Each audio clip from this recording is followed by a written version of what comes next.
Welcome to the IT Collab, the podcast where the realms of community and collaboration intersect to revolutionize the delivery of IT managed services. I'm your host, Brandon Barnes.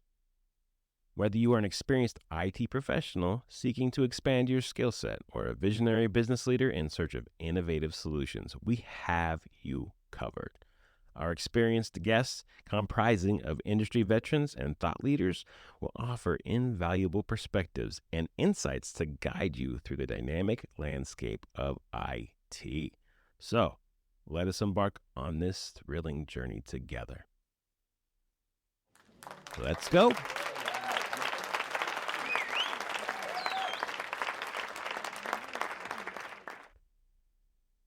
Hey, everyone. Thanks for joining the IT Collab. It's all about collaboration. Today, it's just me. I just wanted to reach out to everyone by myself today and really talk about the facts of IT security. As much as this can be a very non-fun topic, I think it's kind of important because people really need to know what's going on out there. So let's break it down. I just want to talk facts today, and I just want to share my knowledge and impart that on anyone that's listening. And I'm really focused on, if you're an IT person, I want you to be able to talk to your boss in a very simplistic manner or show them this, have them listen to this podcast or show them the list that I'm going to attach to the description. I want people to understand what's coming and what's already going on out there. So let's start here. So if I Google, what is cybersecurity in IT? The simple thing that comes back in Google's response is the practice of protecting systems, networks, and programs from digital attacks. That's what it says. Now, if you told your boss that, I'm pretty sure they really wouldn't know exactly what that means. And if you are a business user, I'm really talking to you. I want you to understand this at a very, very base level, and let's have some fun with it. You go back, to your people with facts, and you're a little more smarter from where you came. This even applies to your home life. What can you do at home? Don't respond to this. Don't do that. Don't click this. Maybe put something in place. So let's just talk. So what are the 5 concepts of IT security? According to the U.S. Department of Defense, they created 5 pillars of information assurance. And the model looks a little like this. They put confidentiality is 1, integrity, availability, authenticity, and non-repudiation. Hope I can say this right. Non-repudiation. Let's hope I said that correctly. If not, scorn me. Non-repudiation of user data. So what does that mean? Okay, let's really crack that down. So I'm going to be honest with you. I went to ChatGPT and I was like, break these things down as simply as possible. So let's see what it came back with. Confidentiality means keeping information private. Only authorized people can see it. And really secret stuff is locked up in a way that's super hardened, that's super hard to open. Okay, so that's confidentiality. That's essentially what you're trying to do, is you're trying to make sure everything is super hard to get to, keep it confidential. Integrity is about making sure info is accurate and whole. It shouldn't change or get messed up when it's moved or saved. There are rules to keep it safe from people who shouldn't touch it. From a IT person's perspective, let's really call integrity permissions. You can protect your environment with setting the right permissions in your areas. Not letting everyone have access to everything. Putting walls up. Confidentiality, let's speak to that one. Passwords. Keep it safe. Keep it encrypted. Keep things on it and put those passwords away and other passwords and make sure that only certain people have it. And I think it's tackled on. Availability. That's the third one. Is like making sure that info is there when you need it. Even if bad stuff happens, like computer crashes or hackers, it should still be easy to get. If any of you understand what disaster recovery or business continuity is, really, I hear backups. I hear you need to make sure that it can be secure. You put all the passwords and you put the permissions in front of it, but then you also need to make sure that you have some really good backups in place, because trust me, that is the #1 saving tool if you were to be attacked. Authenticity, that's number 4. Checks if the info and the person sending it are getting, they're real. They're verifying you're real. So if you ever seen the robot checks, so making sure someone's really who they say they are before letting them use a computer. So number 1, your password. Then everyone gets mad because you have dual factor, multi-factor authentication. So you get the prompt on your phone, and then they tell you to tell a number, and then they're trying to verify it's you and not some algorithm trying to break into your account. So having a single password on your email and someone hits it, done. You don't even know they got in there until they start sending out emails. Or for instance, my uncle sends me some Facebook messages that I've never seen before in my life. I'm pretty sure it's not him because he just had a password. So verifying it's you, that's really what I hear there. Let's say this wonderful word again. Non-repudiation. Repudiation is about making sure nobody lies about sending or getting info. There are ways to prove who sent it and who got it, so no one can deny it later. I could take this so many different directions. There's a lot of places in email where it verified the sender. So for instance, in the past, when I first started in IT many moon ago, you can send an email from Google, not Google per se, but let's just say someone had their own domain name, some company. And then you're like, hey, I want to use MailChimp, and I want to use you can pretend to be someone and send an email as them, and it looks like them, but now there's a lot of tools in place to say, hey, no, wait, it's me. This is a verified domain. You put it in GoDaddy. Also, you put some, it's called SPF records or DKIM or DMARC, all these fancy acronyms I'm using. There's certain things in place to say, nope, I own this domain. It's coming from me. I verified. Only it comes from wherever I'm sending it from, wherever Google, Microsoft. You can put these records in to say, nope, no. It's only allowed to come from these places. That's huge. So when you do that type of thing, it really does help. All right. Next up, let's talk about the 15 most common cybersecurity risks. All right. So I Googled this. I really went out there and I tried to simplify this as much as possible. Now, there's 15 most common. I'm going to kind of plow through these and simplify them as best as possible. So, malware, uncommon computer bugs, okay? Mess up your system, steal your info, spread to others. Really, you can prevent that by antivirus and being careful with suspicious stuff. So, if you see an email that is misspelled, doesn't look right, says it's come from John, but it really is like, Trina3569284@gmail.com, hey, just probably doesn't make sense. Look at it. If it doesn't make sense and that person would never send to you, or they just never do, don't click it. Ask them. Maybe call them, text them, ask them something else just to verify. Because if it's really not the norm, double check it. Password theft. When someone steals your password to mess with your accounts, protect yourself with a strong password or two-factor authentication like we talked about. So much as people don't like that, I highly recommend it. It's an extra few seconds that prevents you a long-term headache. So, password theft, it's huge. That is probably the biggest one I see.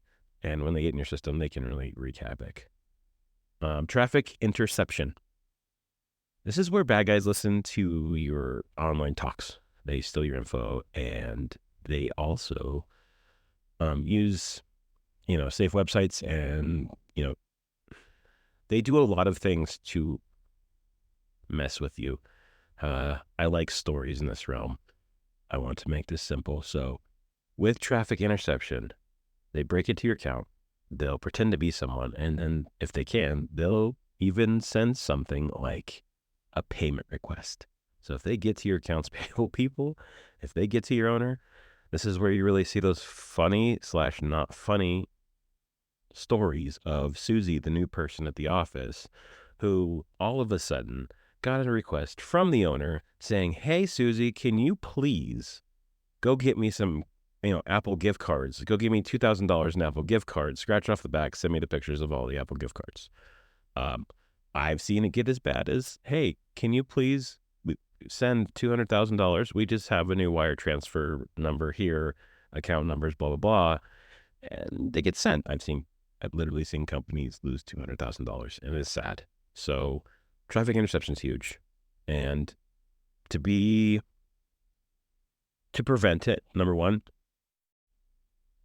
follow the steps in the previous. With password theft and malware, you just don't click on stuff you're not used to. And make sure you use MFA, make sure you use a good password, use safe websites, use encryption, and use a VPN. Phishing attacks. So phishing attacks are so common, I can't even tell you. Tricking you into giving you access to all your secrets. And watch out for suspicious emails. Watch out for all these errors. Watch out for all these things. There's training.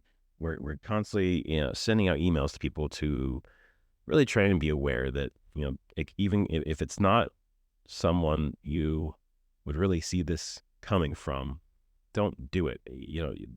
Your controller, your accounting person, your HR person would probably never ask you for your password. They probably would never ask you for many things. So if it doesn't seem right, don't click it. Don't let them phish you.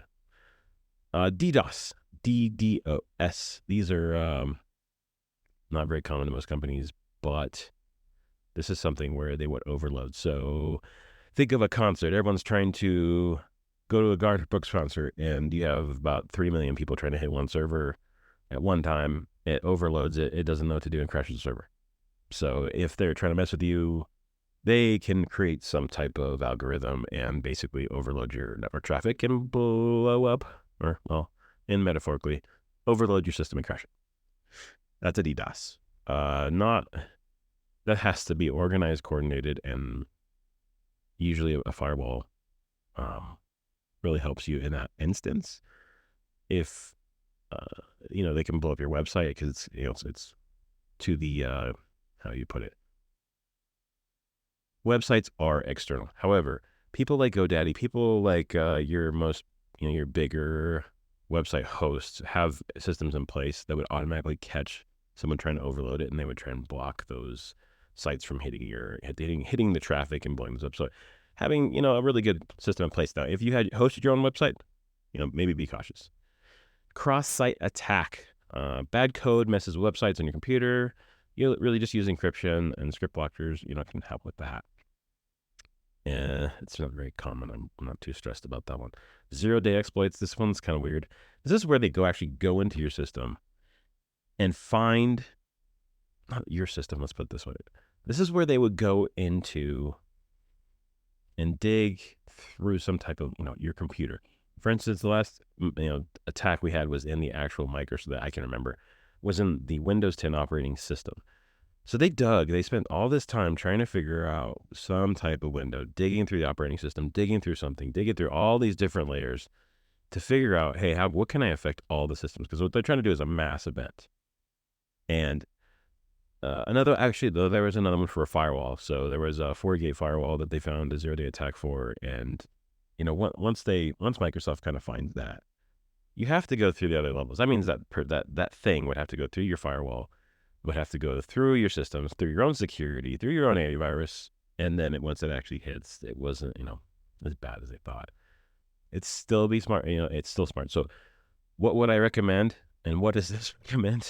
You update your software. This is why they update software, because any known vulnerabilities, people trying to do dumb stuff like that, trying to be malicious, they do these updates for a reason, and this is one of them. So security updates are huge. SQL injections. Yeah, sure. Sneaky way to steal data by messing with codes. So this one, there's so many databases out there. That's a whole different thing. However, biggest way you can prevent this is just by using smart firewalls, and be careful with your code. Make sure you have trusted people and know what they're doing. Social engineering. Yeah, there you go. This is a big one. This one I've even seen people call. I've seen all kinds of weird things happen. It's deceiving you into giving away info. I really hope you see this as like a pattern. Your phishing attacks are the same as social engineering, right? Password theft is done, so it's like layered here. They're going to social engineer you to get your passwords, so that then they can do some other kind of phishing attack. And there's different. This is all layered. So in between. You can label these all you want, but they're all kind of together. So social engineering is deceiving you by calling. I've seen people walk in offices, be skeptical of strangers and messages and requests. That's it. If it doesn't seem right, if it's not normal, just double check. Call your boss. I told you about the person that went to Apple Store, and that's a real thing. They went to the Apple Store, they bought $2,000 worth of gift cards, and the person at the Apple Store, I think I even said this in a previous episode, the person at the Apple Store actually stopped them and said, hey, call your boss, call your owner, verify this is actually real, because this is a real thing. And it happens apparently all the time. Enough at the Apple Store where the guy's like, hey, check this out. MitM Attack. So this is interesting. It's a hijacking your online chats. So the big one here is use encryption.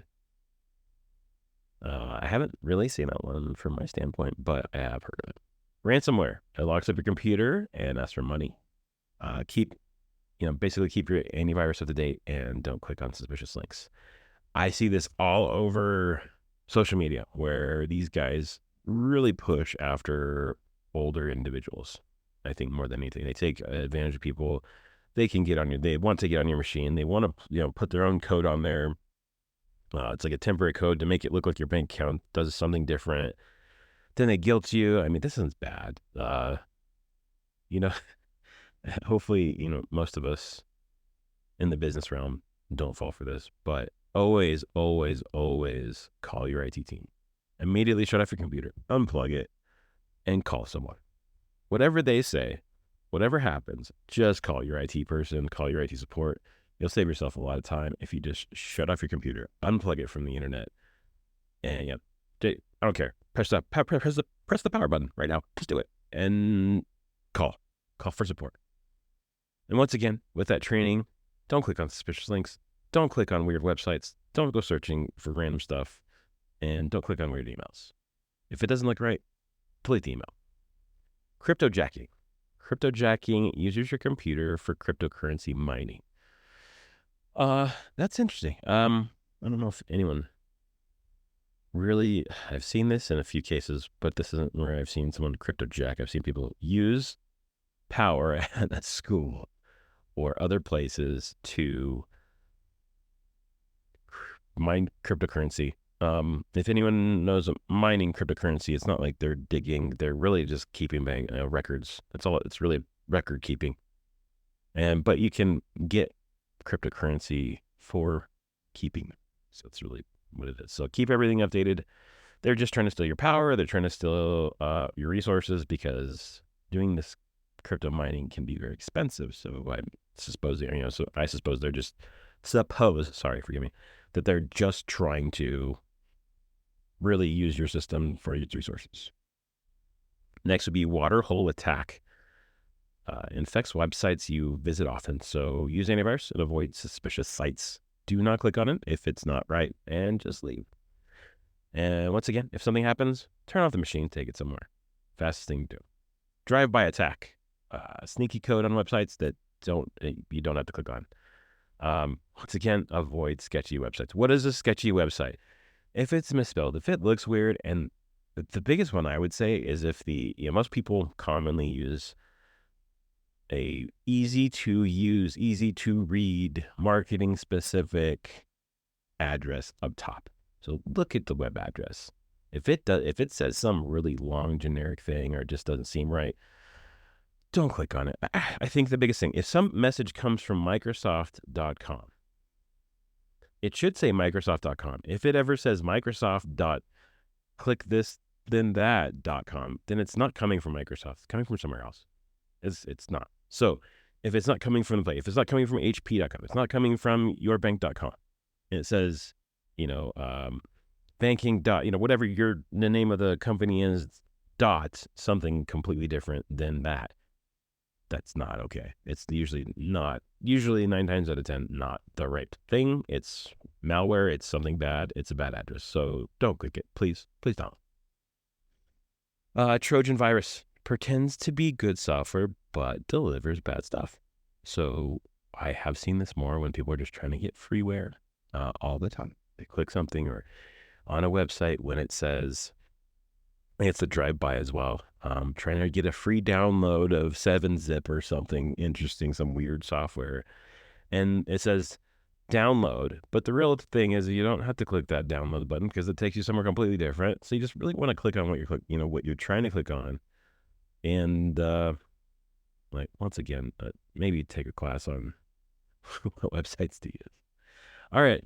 So this is kind of my most, 15 most common cybersecurity risks. Some ideas just to protect yourself. Obviously, do training. Training your team is huge. Always do training. Always improve because it's going to change and they keep adding stuff to this list. So be proactive. All right. So let's talk about a couple stories here. I just want to speak into maybe some, I guess, numbers here. So I would say, according to projections for cybercrime, it's forecasted to cost the global economy $10.5 trillion by 2025, which is basically a 15% increase every year on people protecting themselves for cybersecurity. So why do we even talk about this? Because I'm not trying to scare anyone. I just want people to know that this can be very easily prevented, but it is becoming a very, very impactful thing to businesses. In the last year, 2023, here's the top 9 high-profile company data breaches, okay? MOVEit. MOVEit is a software used by different agencies, different places, different things, and it affected 17.5 million individuals as of July 2023. Multiple federal agencies are some of those affected. So Department of Energy, Department of Agriculture, Department of Health and Human Services. Oh my God. Massive companies. So the software was breached, so that's the thing. And it was a Russia-linked ransomware group that did it, and they'll get paid. They run this like a business. T-Mobile. T-Mobile was hacked in May of 2023, and it says May 2023 here, and it was announced that suffered its second data breach of 2023 after a hacker revealed PINs, full names, and phone numbers of over 800 customers. Wow, good job. Yum Brands, KFC, Taco Bell, Pizza Hut announced in 2023 that a cyber attack had occurred in January. Initially believed attack would only be directed at corporate data. However, they are now being cautious and notifying employees their personal data may have been breached. ChatGPT, apparently that was breached too. Thanks. March 2023, ChatGPT has been subject to public disclosure because it is a revolutionary AI capabilities, but the company faced a setback when they announced they had a data breach as well. Obviously, 9 times out of 10, it's going to be probably, password. It's probably going to be some kind of phishing attack. That's usually what it is. They get someone to do a thing, and they get in the system, and it's crazy. Chick-fil-A was breached in March 2023. So that's awesome. They exposed customers' personal information. That's fantastic. Activision, February 2023, the video game publisher behind the Call of Duty franchise, Activision confirmed February 19th they had suffered a data breach in December. It used SMS phishing attack on an HR employee to gain access to employee data, including their emails, cell phone numbers, salaries, and work locations. Joy. Google Fi. That's genius. That's a really big company. February 2023, high-profile data breach comes as a consequence that T-Mobile data breach early in 2023. Because Google doesn't have its own network infrastructure, they piggyback on T-Mobile's network. Guess what? They were affected. Genius. MailChimp. Oh, this is new. MailChimp, the email marketing platform, alerted customers to a data breach in January. This incident was the result of a social engineering attack that allowed unauthorized users into their internal customer support tool. Oh, wow. Norton LifeLock. I'm pretty sure that was the LifeLock guy that said that he would, hack my data. I'll be safe. Norton LifeLock notified their customers in mid-January that over 6,000 accounts had been breached in a recent weeks due to a stuffing attack. Stuffing attacks are when previously compromised passwords are used to hack into accounts that use shared passwords. Another reason why multi-factor authentication is pretty important, right? Okay. So, most company data breaches in 23, it's old vulnerabilities. It's not uncommon for hackers to leave a secret window, leave something in the back, they leave a back door. Another one is human error. Employees using weak passwords may expose company systems to subsequent attacks and malware. Hackers use malicious software such as viruses, ransomware, Trojans, spyware, adware, etc. to steal confidential information. And I can tell you this. Number one, keep good passwords. You can always force people to do it. In fact, I think the weird thing is that, Microsoft even recommends just keeping a really good long password. Use MFA, multi-factor. On top of that, and just making sure it's secure. And the backups, having a good backup, people, I cannot tell you how much that will save you. Having multiple backups would save you so much time and money, and it'll be a micro fraction of the cost. If you back up, it's like $20 per terabyte to back up to Microsoft. Azure backups are huge. I mean, they're cheap. You can do these things all over the place. Back up your servers, back up your data. And if I can recover your systems in a couple of days, it's so easy. Just have those things in place. Just two simple things, and have some cybersecurity insurance. And that's why cybersecurity insurance is becoming increasingly hard to buy. The cybersecurity insurance people will pay your ransom. They will go, on your behalf. They will go ahead and, basically talk down these hackers, ransomwareists, whatever you want to call them. Basically talk down the price. They'll pay them. They get the key back. You get the key, and then you have to be careful because they'll install the key and it'll unlock all your stuff. But I've seen it happen where a year later they'll get right back in there. So they always leave a back door. Don't fall victim. And lastly, I have to say it's coming. Obviously, I don't know if anyone knows these crazy fun acronyms like GDPR from Europe. There's CMMC coming in America, where the government's really going to start cracking down on companies and holding them responsible for not protecting customer information. That's what it's all about. I mean, I can't be too mad at that. They're trying to say, hey, company, if you don't protect your company's information, your client's information, your customer's information, you don't protect these things, we're going to fine you. We're going to hold you responsible. We're going to basically do all the things. It's going to come down the pipe, and you should be proactive and just make sure your environment's doing good, because you can put all this in place. And I've seen this happen where companies will scratch their signature and say, yeah, we did all these things for the cybersecurity insurance. And I guarantee you they will not let it slip, and they will hold you accountable. Just do the things. It's not hard. So there's that. Last, I have to speak into this. I was reading into what happened. I was reading Reuters. And MGM was hacked this year. Are you talking, casinos are massively known for security. But MGM was hacked? Wow. I don't know how to say this. Caesars reported to regulators on Thursday, September 7th, that hackers took data. We're talking terabytes of data on a significant number of its loyalty program members, including driver's license numbers and or social security numbers.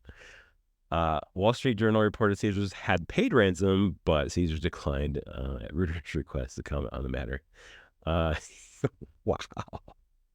That's insane. You guys don't even understand. That's got to be we're talking multi-millions, billions of dollars that they're holding a ransom for. They'll lock it. They'll encrypt it to where it's almost impossible to unencrypt. Scattered Spider, also known as UNC3944, is the most disruptive hacking efforts in the United States, according to Google's intelligence. Maddie, I've never heard that one. Intelligence. So, this is huge. You're talking even if you can breach a casino. Wow. I mean, you got to be careful. And I can't. I'm pretty sure Caesars has some good IT security. But Caesars did say this. It resulted from a social engineering attack on an IT vendor the company used. You know, I work for an IT company, so I can say this. I'm massively, massively in favor of training my team and keeping all the security in place. And people get mad, but you know what? I do it. It's smart. You have to. Anyway, it's been fun, guys. Let's keep it simple. Let's have fun. I just want to keep people up to date. So take care. Don't forget to subscribe, like, do all the things. I appreciate you. Thank you.